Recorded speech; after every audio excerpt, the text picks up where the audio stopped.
Lucky lucky 8500 2112 lucky 21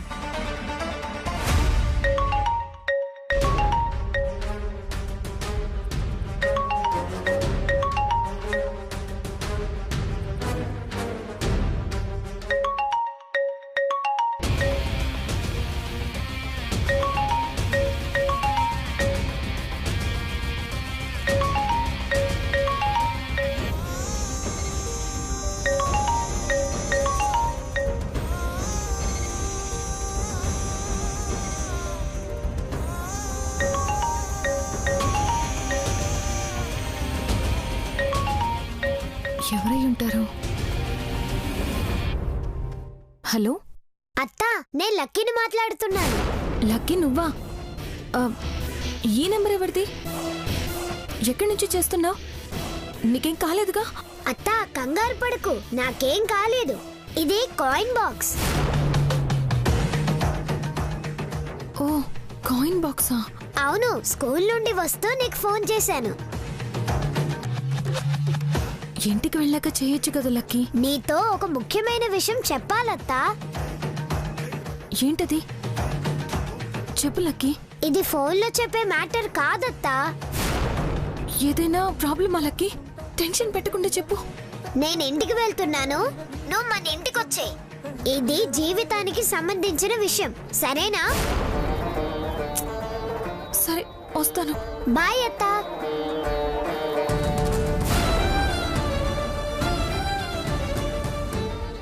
చెప్తా lucky lucky lucky విద్యకి ఏం చెప్పుంటుంది? ఇప్పుడు విద్య నేను ఎలా ఫేస్ చేయాలి? లక్కీ లక్కీ ఆగు లక్కీ. లక్కీ ఎందుకంత కంగారుగా ఫోన్ చేసి రమ్మంటుంది?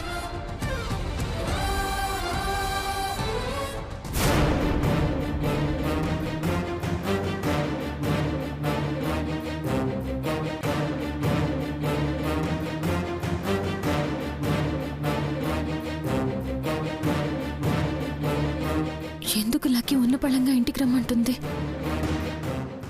కంగారుగా కాయిన్ బాక్స్ నుంచి కాల్ చేయాల్సినంత అవసరం ఏముంటుంది? ఛ! సమయానికి ఒక్క ఆటో కూడా రావడం లేదు.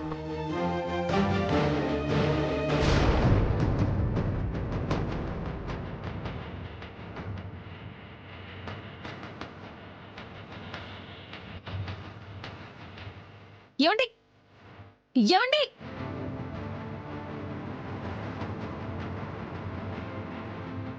విద్య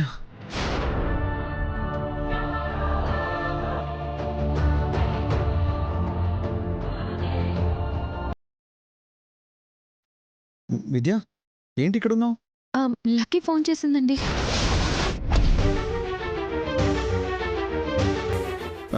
ఏమైనా చెప్పిందా? లక్కీ ఏం చెప్పాలని రమ్మందో మీకు తెలుసా? ఆహా, నాకెలా తెలుస్తుంది? క్యాజువల్గా అడిగాను అంతే. ఏదైనా చెప్పడానికే జనరల్గా కాల్ చేస్తారు కదా. లక్కీ చాలా కంగారుగా ఫోన్ చేస్తూ ఇంటికి రమ్మని చెప్పింది. అందుకే మీరు వచ్చే లోపే బయలుదేరిపోయాను. కానీ ఒక్క ఆటో కూడా రావడం లేదు. లక్కీగా మీరే వచ్చారు. పదండి, మా ఇంటికి వెళ్దాం. విద్య ఇప్పుడు అవసరమా? అదేంటండి అలా అంటారు? వెళ్ళకపోతే లక్కీ ఫీల్ అవుతుంది. పదండి, లేట్ చేయకుండా. విద్య తప్పదా? తప్పదు, పదండి.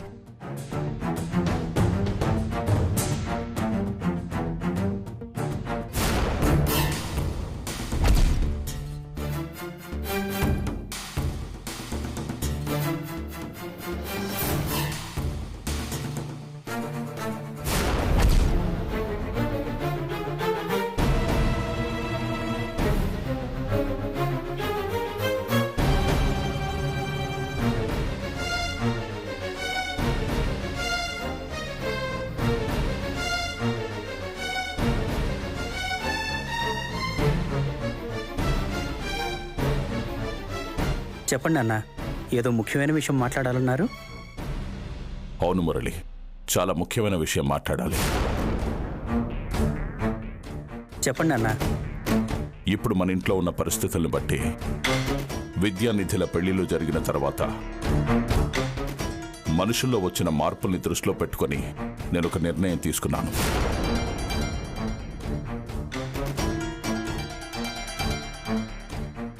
అందుకేనా ఉన్న పళంగా మమ్మల్ని రమ్మన్నారు నారాయణ గారు?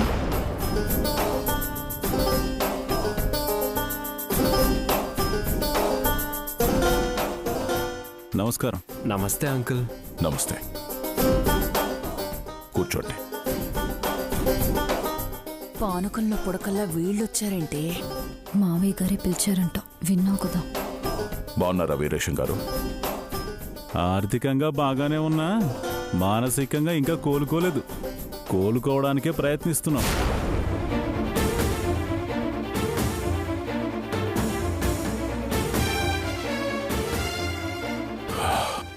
జరిగిన దానికి మళ్ళీ ఓసారి క్షమాపణ చెప్తున్నాను. కబురు చేస్తే వ్యాపారాలు కలిసి చేయడానికి అనుకున్నాం. ఎందుకంటే మీ అబ్బాయి చేసిన పనికి మీ గుండె నొప్పి వచ్చింది కదా. రేయ్ సర్లేరా, అప్పుడప్పుడు చిన్న చిన్న తప్పులు జరుగుతూనే ఉంటాయి. ఇంతకీ మీ ఆరోగ్యం కుదుటపడిందా నారాయణ గారు? ఇప్పుడు బానే ఉన్నాను. మరోసారి గుండె పట్టుకోకుండా ఉండాలని బాధ్యతలు మురళీకి ఇవ్వకుండా వేరే వాళ్ళకిద్దామని నిర్ణయం తీసుకున్నాను. ఎవరికి మావయ్య గారు?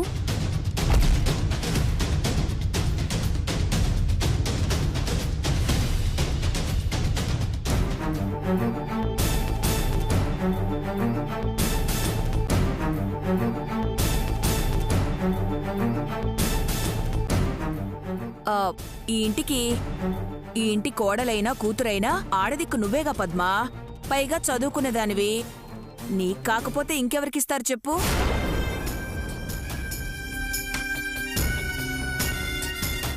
కోడలికిస్తే కొడుకుని తక్కువ చేసిన వాళ్ళు అవుతారేమో అంకుల్.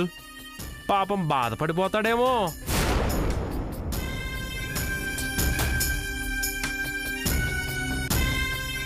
పద్మా మురళిలు భార్యాభర్తలు, ఎవరి దగ్గర బాధ్యతలుంటాయేంట్రా?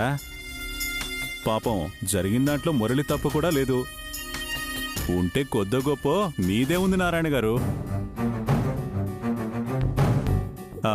తప్పుగా అనుకోకండి నారాయణ గారు, పూర్తిగా చెప్పనివ్వండి. నాకంటే ఒక్కడే కొడుకు, పైగా పద్ధతిగా పెంచాను, కేరింగ్ తీసుకున్నాను. మీకు 4 సంతానం, పైగా ఆడదిక్కు లేకుండా పెంచారాయే. నిదానంగా తెలుసుకుంటాడులేండి మురళి. మా సైడ్ నుంచి మేము హెల్ప్ చేయడానికి ఎప్పుడూ సిద్ధంగానే ఉంటాం.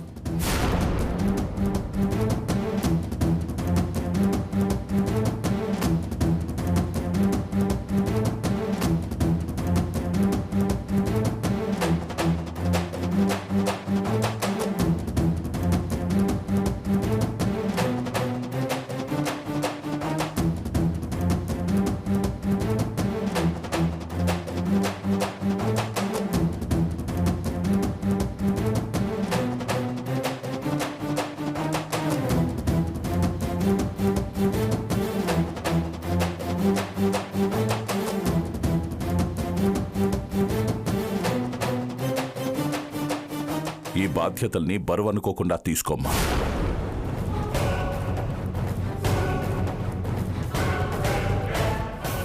బరువని ఎందుకనుకుంటుంది అన్నయ్య గారు? పరువుగా తీసుకుంటుంది, చూసుకుంటుంది.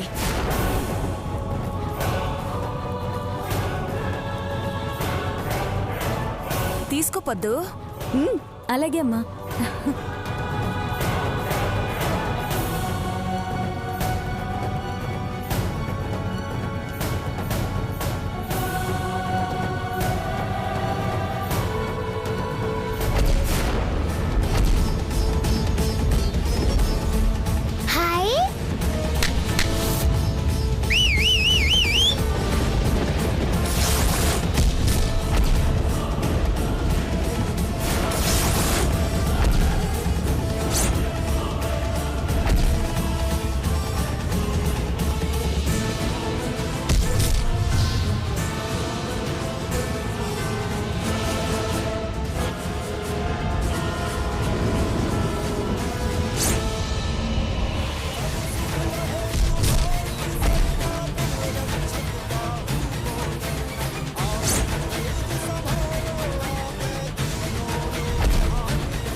ఏంటి విద్య నువ్వు చేసిన పని? మావయ్య నా చేతులకి బాధ్యతలు ఇవ్వబోతుంటే నువ్వొచ్చి చేతులు చాచి మరీ తీసుకున్నావు. అత్తారింటికి వెళ్ళినా పుట్టింటి ఆస్తి మీద ఆశ పోలేదేమో.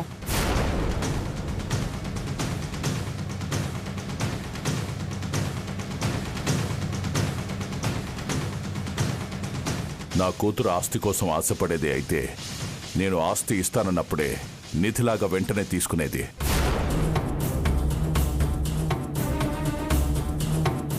సగం ఆస్తి పోయిన తర్వాత వచ్చి తీసుకునేదే కాదు.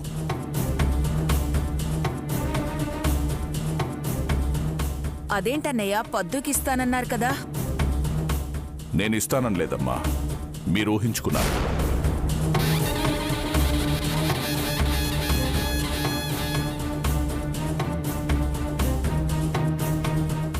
నేను ఈ నిర్ణయం తీసుకుంటున్నానని మీ అందరికీ చెప్పకముందే విద్యకు చెప్పి రమ్మన్నాను.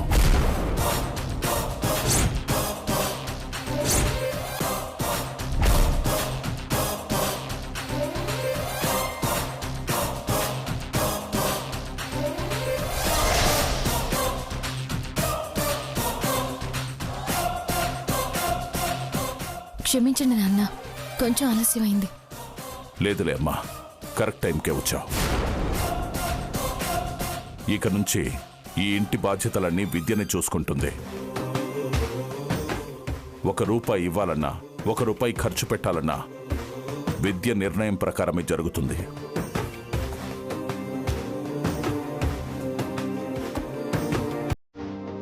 మరి మమ్మల్ని ఎందుకు రమ్మన్నారు? ఈ తంతు చూడ్డానికా? ఒకరి మధ్య మనస్పర్ధలు వస్తానే సరిగ్గా కలవడానికి చాలా సమయం పడుతుంది. అలాంటిది పెళ్లిలో అంత గొడవ జరిగినా సరే 2 రోజుల్లోనే అంతా మర్చిపోయి కలిసి వ్యాపారం చేద్దామని ఫోన్లు చేస్తూనే ఉన్నారు. కానీ నాకది ఇష్టం లేదు. పైగా నా కూతురికి బాధ్యతలు అప్పగిస్తున్నానని చెప్పడానికే మిమ్మల్ని రమ్మన్నాను.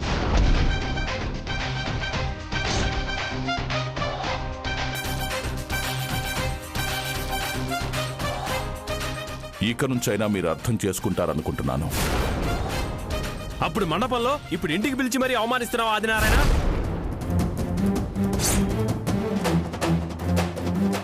రేయ్, పెద్దవాళ్ళకి రెస్పెక్ట్ ఇవ్వడం నేర్చుకో.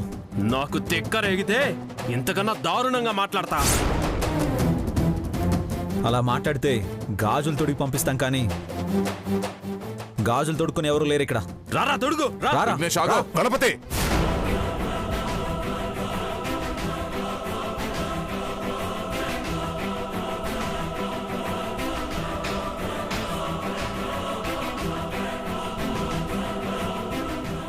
నేను పద్ధతిగా చెప్పాను, అర్థం చేసుకోండి. మగాడు నీ కొడుకు వల్లే కాలేదు, ఈ ఆడపిల్ల వల్ల అవుతుందా? ఆడవాళ్ళు మగవాళ్ళకి ఎందులోనూ తక్కువ కాదు. అదే విషయం మరోసారి నా భార్య ప్రూవ్ చేసింది.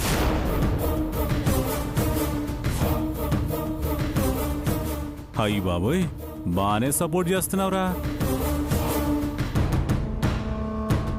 ఎందుకు చేయండి నాన్న, ఆస్తి వచ్చేస్తుంది కదా.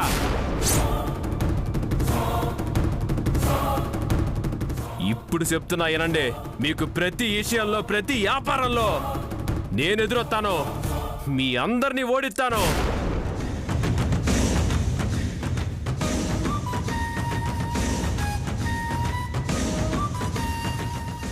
అనవసరంగా వీరేశం కొడుకు విఘ్నేష్తో పెట్టుకున్నామని మీరందరూ అనుకునేలా చేస్తాను. పదనాన్న.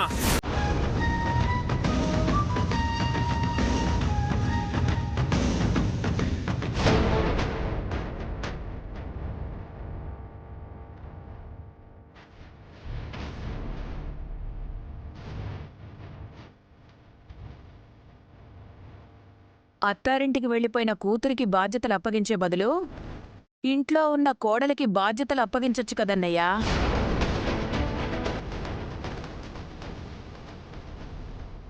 కొంత ఆస్తిని విద్యా నిధుల పేరు మీద రాస్తేనే నా కోడల్లో చాలా మార్పు వచ్చింది. నీళ్ళు అడిగితేనే చేతికివ్వకుండా పక్కన పెట్టేంతలా మారిపోయింది. అలాంటి కోడల చేతిలో మిగిలిన ఆస్తిని పెడితే ఇంకా నన్ను ఎలా చూస్తుందో నాకు అర్థమైంది గంగా.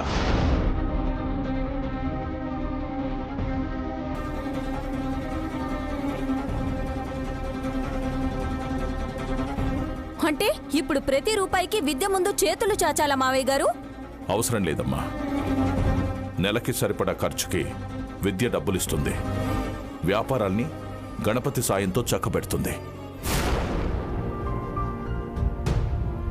చూడదునా, నాన్న నీకు బాధ్యతలు ఇవ్వలేదని తప్పుగా అనుకోకు. నా మీద ప్రేమతో ఇలా చేశారే కానీ నీ మీద ప్రేమ లేక కాదు.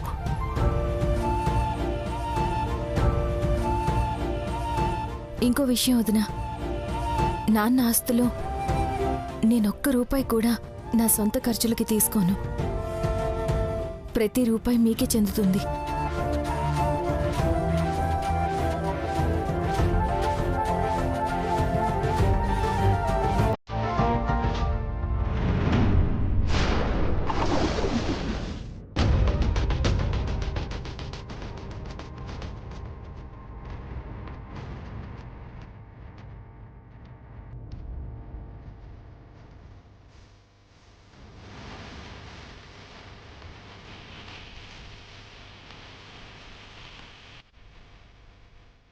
అసలే మామయ్య గారి ఆరోగ్యం బాగాలేదు.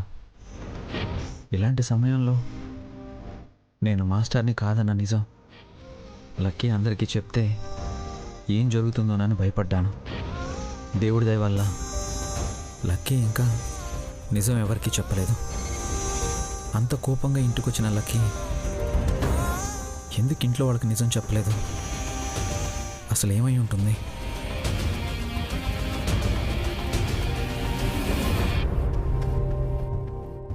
ఏం ఆలోచిస్తున్నారు మాస్టారు?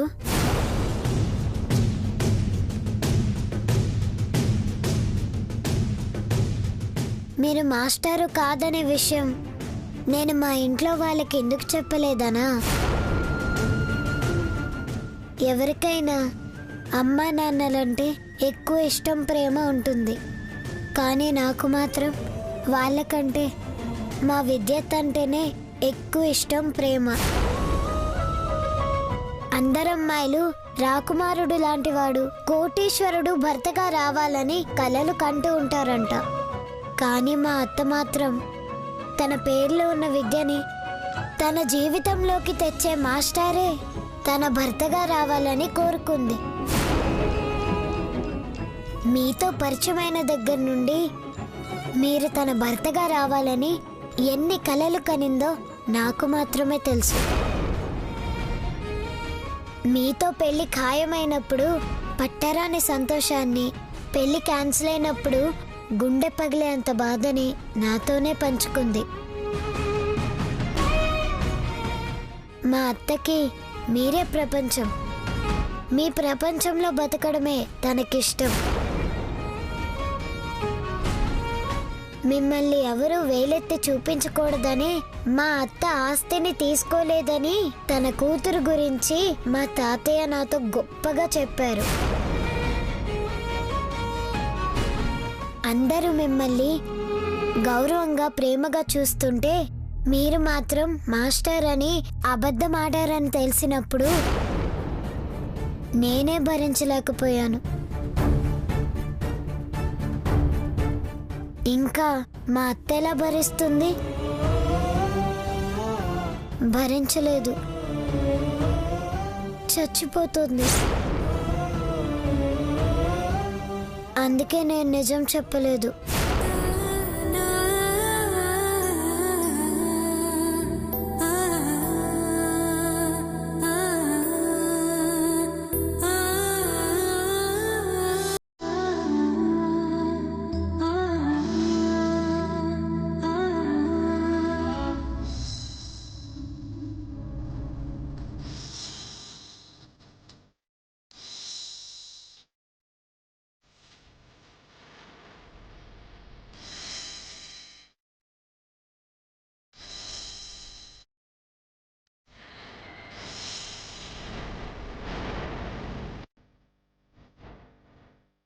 ఈసారైనా మీరు పరీక్షలు పాస్ అయ్యి మాస్టర్ అవ్వండి మావయ్య.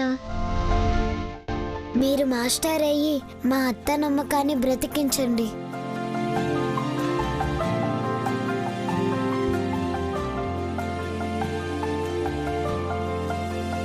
అవుతాను లక్కీ, తప్పకుండా అవుతాను. నేను విద్యని మోసం చేయాలని ఎప్పుడూ అనుకోలేదు.